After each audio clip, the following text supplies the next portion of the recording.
Welcome to the Economic Circus with another video. सोचो कल सुबह आप उठते हो और मोबाइल पे एक नोटिफिकेशन आता है। अब पूरी दुनिया रुपी में ट्रेड करेगी। रुपी एक ग्लोबल करेंसी बन चुकी है। आप खुश होगे? Obviously yes. आप बोलोगे अभी रुपी एक ग्लोबल करेंसी है तो इंडिया ऑब्वियसली एक सुपर पावर है। लेकिन रुक जाओ, अगर मैं ये कहूं ये इंडिया के लिए डेंजरस भी हो सकता है तो आप मानोगे? आज मैं आपको वो सच बताने वाला हूं जो कोई सिंपल लैंग्वेज में नहीं समझाता। आज दुनिया का किंग करेंसी कौन है? US dollar. सिंपल एग्जाम्पल से समझो। आपके एरिया में एक दुकान है जो सिर्फ पेटीएम पे पेमेंट एक्सेप्ट करता है, तो सब लोग पेटीएम यूज करना स्टार्ट कर देते हैं। इससे क्या होगा? धीरे धीरे सब लोग पेटीएम ही चलाएंगे। पेटीएम एक स्टैंडर्ड बन जाएगा। एग्जैक्टली वही डॉलर के साथ हुआ। ऑयल खरीदना है, डॉलर चाहिए। सोना खरीदना है, डॉलर चाहिए। ग्लोबल ट्रेड करना है, डॉलर चाहिए। मतलब दुनिया को सिर्फ डॉलर चाहिए, चाहे वो इंडिया हो या जापान। अब सबसे इंपॉर्टेंट सवाल, दुनिया को डॉलर मिलता कहां से?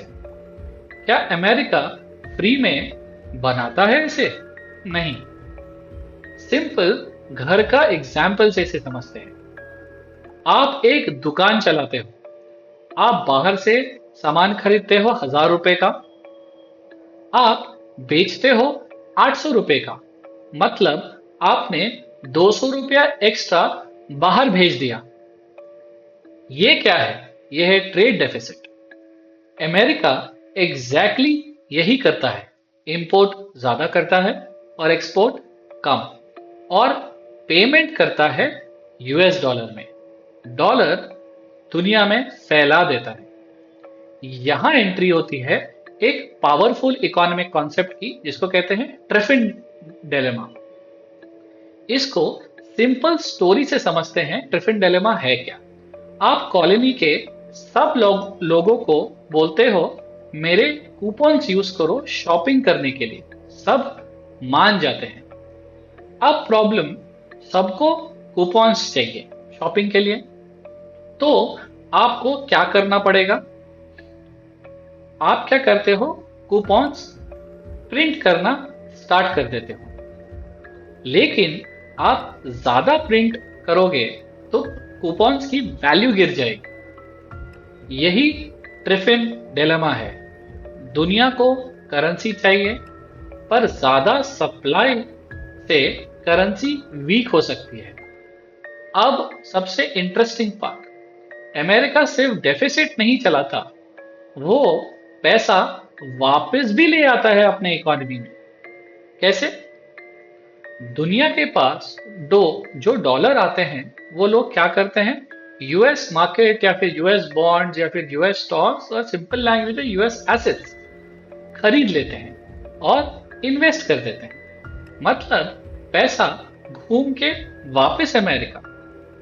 इसलिए अमेरिका बोल सकता है कि मैं डेफिसिट चलाऊंगा, ट्रेड डेफिसिट चलाऊंगा, फिर भी हमारा इकोनॉमी स्ट्रांग रहेगा, डॉलर स्ट्रांग रहेगा, क्योंकि उसके पास ट्रस्ट है, सिस्टम है और वो पावर है।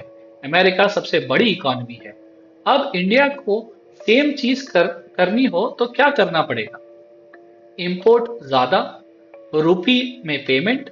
पर प्रॉब्लम क्या है? रुपी पे ग्लोबल ट्रस्ट नहीं है। थोड़ी बहुत इंप्रूव हुई है, बट स्टिल उतनी नहीं है। फॉरेन इन्वेस्टर्स रुपी होल्ड करना नहीं चाहते।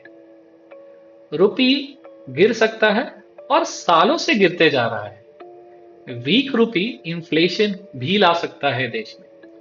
सिंपल एग्जाम्पल, अगर आप कॉलोनी में सडनली बहुत ज्यादा कूपन्स बांट दो तो सबके पास कूपन होंगे, तो लोग बोलेंगे हमें ये कूपन नहीं चाहिए। इसकी वैल्यू बढ़ जाएगी क्योंकि बहुत सारे कूपन्स कॉलोनी में हो चुकी है। एग्जैक्टली रुपी के साथ यही हो सकता है। तो असली सच क्या है? ग्लोबल करेंसी बनना मतलब सिर्फ पावर नहीं, ये एक ह्यूज रिस्पॉन्सिबिलिटी है, प्लस बड़ा रिस्क। आपको दुनिया का करेंसी सप्लाई करना है, अपनी इकोनॉमी को सेम टाइम पे स्टेबल भी रखना है, और ये बैलेंस बहुत मुश्किल है, जो यूएस अभी तक करता आ रहा है। इसीलिए दुनिया में सिर्फ एक डोमिनेंट करेंसी है, यूएस डॉलर। और नेक्स्ट टाइम जब कोई आपको बोले रुपी एक ग्लोबल करेंसी बन सकता है, उसे बस एक सवाल पूछो, क्या इंडिया अमेरिका जैसे ट्रिलियन डॉलर्स का डेफिसिट झेल सकता है? आपको आंसर मिलेगा नहीं। और तो रुपी ग्लोबल करेंसी कैसे बनेगी? ऑब्वियसली ये बहुत दूर और बहुत टाइम लगेगा। अगर आपको ऐसे हिडन इकोनॉमिक्स के स्टोरी अच्छे लगे, जो आपको स्कूल में सिंपल तरीके से नहीं समझाते हैं, तो प्लीज़ हमें फॉलो करें और शेयर करें। Please stay tuned to the economic circus, and thanks for watching.